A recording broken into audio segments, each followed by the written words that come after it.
Il keratocono è una degenerazione corneale che coinvolge principalmente tutti e due gli occhi, anche se il coinvolgimento può essere asimmetrico, quindi un occhio sì e l'altro no, oppure un occhio molto più grave rispetto all'altro, ed è un'alterazione della curvatura della cornea. La cornea è quello strato trasparente che è situato davanti all'iride e che costituisce la porzione anteriore dell'occhio. È un tessuto avascolare altamente specializzato per rifrangere e trasmettere la luce del cristallino alla retina, quindi è molto importante per vedere. È una lente trasparente come un vetrino dell'orologio. E il keratocono è questa degenerazione per cui c'è una deformazione della cornea, la cornea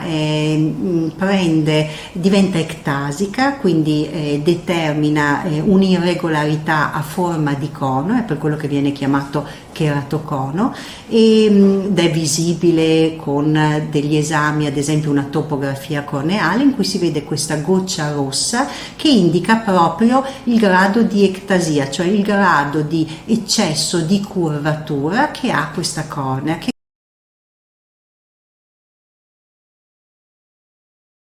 Questa deformazione fa vedere in modo, ad esempio, i contorni alterati, un punto non viene più visto come un punto ma come una linea. Abbiamo provato con delle lenti speciali che creano degli astigmatismi indotti, ad esempio a vedere come una Ferrari può vederla un paziente col keratocono, e quindi può vedere deformato in un senso, quindi noi diciamo in un asse, perché è l'asse dell'astigmatismo, nell'asse opposto.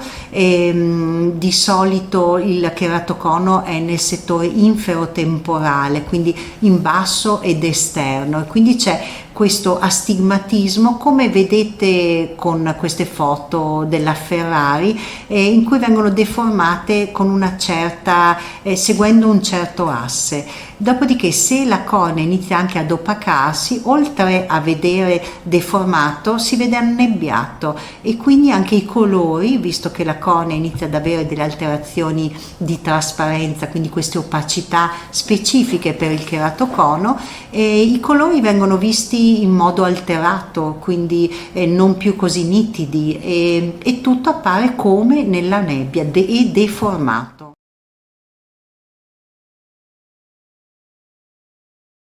Innanzitutto è importante la diagnosi, quindi facciamo la diagnosi con la visita del paziente alla lampada fessura, e un esame fondamentale è la topografia corneale. Il paziente deve vedere, e quindi noi dobbiamo cercare una soluzione o con un occhiale particolare oppure con l'utilizzo di lenti a contatto. Di solito vengono usate lenti semirigide, non sono quelle morbide che usano tutti, ma quelle piccoline, un po' dure. Ultimamente ci sono anche delle lenti a contatto che funzionano molto bene, che sono le lenti a contatto sclerali o minisclerali, che sono un pochino più grandi e che permettono al paziente di vedere. Una tecnica importante da utilizzare quando il paziente è giovane, entro i 40 anni di età, e se c'è una progressione del keratocono, mi raccomando, dopo aver detto anche al paziente, soprattutto se è giovane o allergico, di non grattarsi gli occhi, è la tecnica del cross-linking. Il cross-linking è una tecnica per cui viene utilizzata la vitamina B e i raggi ultravioletti in modo tale da irrigidire la cornea, e quindi cercare di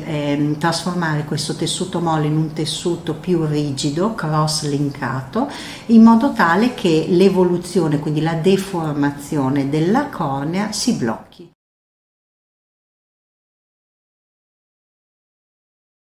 Quando si fa il trapianto, perché voi sapete, ecco,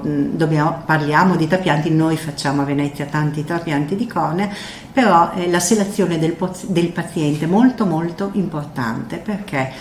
se un paziente riesce a vedere bene con le lenti a contatto, e una volta che ha fatto il cross-linking, se è giovane, quindi abbiamo cercato di fermare la patologia, e il paziente vede bene con la lente a contatto, non c'è nessun motivo di fare un trapianto di cornea. Il trapianto di cornea noi lo facciamo quando il paziente non tollera più la lente a contatto e non può vedere se non con un trapianto di cornea, se non cambiando la cornea.